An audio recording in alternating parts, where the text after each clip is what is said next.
हरे कृष्णा। जय श्री राधे। प्यारे श्रोतागण, आज के इस वीडियो में हम सुनेंगे माघ मास कथा महात्म्य अध्याय 12। उससे पहले चलिए सुनते हैं राधा रानी की सच्ची कहानी। दोस्तों, इस कहानी में हम बात करेंगे कि किस तरह जब हम सच्चे मन से भगवान को पुकारते हैं तो वह दौड़े चले आते हैं और हमारी पुकार जरूर सुनते हैं। दोस्तों, भगवान को भी अपने एक सच्चे भक्तों की उतनी ही जरूरत होती है जितनी हमें भगवान की। तो आज मैं आपको बताऊंगी कि अगर आपके जीवन में किसी चीज का अभाव है तो उसकी जगह भगवान का भाव प्रकट करके आप जीवन से उसकी कमी दूर कर सकते हैं और आपकी परेशानी बहुत जल्दी माफ हो जाएगी। तो दोस्तों, आज हम बात करते हैं कि किस तरह बरसाना गांव में एक सेठ की पुत्री बनकर खुद राधा रानी आईं।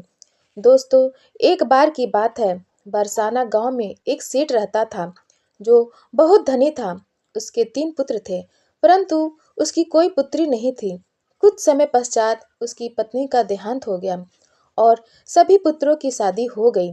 सभी पुत्र अपने अपने कार्य में व्यस्त रहने लगे। अपने बच्चों में अपने पत्नी के साथ सेठ के दिल की बात सुनने वाला कोई नहीं था। सेठ को शुरू से ही इस बात का बहुत दुख था कि उसकी कोई पुत्री नहीं है, लेकिन अब उसकी पत्नी की मृत्यु के बाद उसको यह दुख और सताने लगा और वह इस बात को लेकर परेशान रहने लगा कि उसकी कोई पुत्री नहीं है।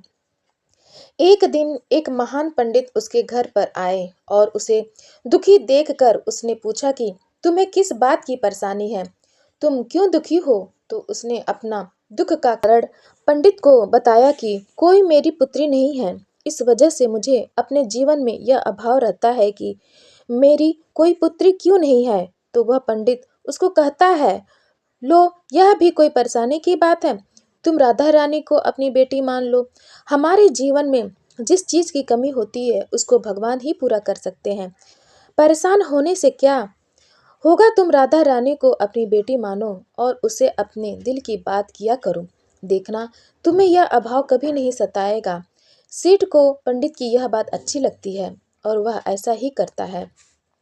राधा रानी की मूर्ति लेकर आता है और प्रतिदिन भोजन करने से पहले राधा रानी को भोग लगाता है, फिर स्वयं भोजन करता है और सोने से पहले राधा रानी के साथ खूब बातचीत करता है। ऐसे ही करते करते वह दिल से राधा रानी को अपनी बेटी मानने लगा और वह भूल ही गया कि उसकी कोई बेटी नहीं है। उसे इस बात का आभास होने लगा कि उसकी पुत्री सच में है और वह बहुत दिल से उसे अपनी पुत्री मानने लगा। जब तक वह बात न करता, उसे भोजन न खिलाता, उसका मन नहीं लगता और जब वह बात करता तो उसके मन को बहुत संतुष्टि मिलती, जैसे उसे पता नहीं क्या मिल गया। तो दोस्तों, एक दिन सेठ के घर पर एक चूड़ी बेचने वाली मनहारन आती थी और वह उसकी बहुओं को चूड़ियां पहना कर जाती थी। एक दिन वह चूड़ी बेचने घर पर आई और उसने सेठ के बेटे की तीनों बहुओं को चूड़ी पहनाई। उसके साथ जब सेठ की बहुएं चूड़ी पहन कर चली गईं तो उसके सामने एक और कन्या आई। उसने कहा कि मुझे भी चूड़ियां पहना दो। चूड़ी वाली ने सोचा कि शायद सेठ के घर पर कोई मेहमान आई है, तो उसने उसको भी चूड़ी पहना दी। उसके बाद वह चूड़ी वाली सेठ से पैसे मांगने सेठ की दुकान पर पहुंची और बोली कि चूड़ी के पैसे दे दो, और उसने पहले से अधिक पैसे मांगे। तो सेठ ने कहा कि तुमने चूड़ी का दाम बढ़ा दिया है क्या। तो उसने कहा, नहीं, मैंने आज 4 को चूड़ी पहनाई है। सेठ ने कहा कि तुमसे कोई गलती हुई है, मेरे घर पर तो चूड़ी पहनने के लिए मेरी सिर्फ 3 बहुएं हैं। तो उसने 3 के पैसे चूड़ी वाली को दे दिए और चूड़ी वाली भी बिना कुछ कहे पैसे लेकर अपने घर चली गई। रात को सेठ घर आया और हमेशा की तरह राधा रानी को भोग लगाकर और खूब सारी बातें कर सो गया। उस दिन रात को सेठ के सपने में राधा रानी आई और कहने लगी, बाबा, तुमने चूड़ी वाले को मेरी चूड़ी के पैसे क्यों नहीं दिए। जब तुम मुझे अपनी बेटी मानते हो तो तुमने मेरी चूड़ी के पैसे क्यों नहीं दिए। और ऐसा कह एक लाडली बेटी की तरह रोने लगी। यह सब देखकर सेठ की आंख खुल गई और वह भी रोने लगा। जब सुबह हुई तो वह चूड़ी वाली के घर गया और बहुत सारी स्वर्ण मुद्राएं उसके पैरों में रख दी और उसने बताया कि तुम कल सच बोल रही थी, तुमने कल 4 को ही चूड़ी पहनाई थी।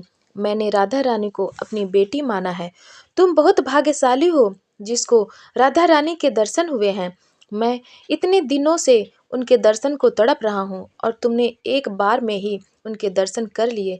यह बोलकर रोने लगा और बोला कि तुम्हें चूड़ी का जो भी दाम चाहिए मुझसे मांग लो। यह सुनकर मनहारण के आंखों में भी आंसू आ गए और उसने मन में सोचा, जब मुझे खुद राधा रानी के ही दर्शन हो गए हैं तो इससे ज्यादा मुझे और क्या चाहिए। और उसने सेठ के सामने हाथ जोड़कर कहा कि तुम्हारी वजह से मुझे राधा रानी के दर्शन हुए हैं, जिससे मेरा यह जीवन सफल हो गया। मुझे कुछ नहीं चाहिए।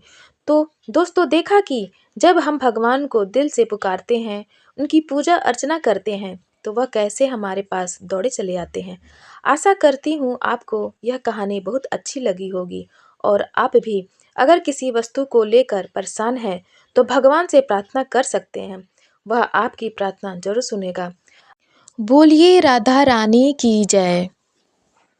तगड़, चलिए सुनते हैं माघ मास कथा महात्म अध्याय 12। यमदूत कहने लगा कि जो कोई प्रसंगवश भी एकादशी के व्रत को करता है वह दुखों को प्राप्त नहीं होता। मास की दोनों एकादशी भगवान पद्मनाभ के दिन है। जब तक मनुष्य इन दिनों में व्रत नहीं करता उसके शरीर में पाप बने रहते हैं। हजारों अश्वमेघ सैकड़ों वाजपेयी यज्ञ एकादशी व्रत की 16वीं कला के बराबर भी नहीं है। एकादशी के दिन व्रत करने से 11 इंद्रियों से किए सब पाप नष्ट हो जाते हैं। गंगा, गया, काशी, पुष्कर, कुरुक्षेत्र, यमुना, चंद्रभागा कोई भी एकादशी के तुल्य नहीं है। इस दिन व्रत करके मनुष्य अनायास ही बैकुंठ लोक को प्राप्त करता है। एकादशी को व्रत और रात्रि जागरण करने से माता पिता और स्त्री के कुल की 10-10 पीढ़ियां उद्धार पाती हैं और वह पीताम्बरधारी होकर भगवान के निकट रहते हैं। बाल, युवा और वृद्ध सब तथा पापी भी व्रत करने से नरक में नहीं जाते। यमदूत कहता है कि हे वैश्य, मैं सूक्ष्म में तुमसे नरक से बचने का धर्म कहता हूँ। मन, कर्म और वचन से प्राणी मात्र का द्रोह न करना, इंद्रियों को वश में रखना, दान देना, भगवान की सेवा करना, नियम पूर्वक वर्णाश्रम धर्म का पालन करना, इन कर्मों के करने से मनुष्य नरक से बचा रहता है। स्वर्ग प्राप्त करने की इच्छा से मनुष्य गरीब भी हो तो भी जूता, छतरी, अन्न, धन, जल कुछ न कुछ दान देता रहे। दान देने वाला मनुष्य कभी यम की यातना को नहीं भोगता तथा दीर्घायु और धनी होता है। बहुत कहने से ही क्या अधर्म से ही मनुष्य बुरी गति को प्राप्त होता है। मनुष्य सदैव धर्म के कार्यों से ही स्वर्ग प्राप्त कर सकता है। इसलिए बाल्यावस्था से ही धर्म के कार्यों का अभ्यास करना चाहिए। प्यारे श्रोतागण, माघ मास कथा महात्म्य का अगला अध्याय जानने के लिए आप हमारे चैनल सनातन कथा संग्रह को लाइक करें, शेयर करें और सब्सक्राइब करें। धन्यवाद।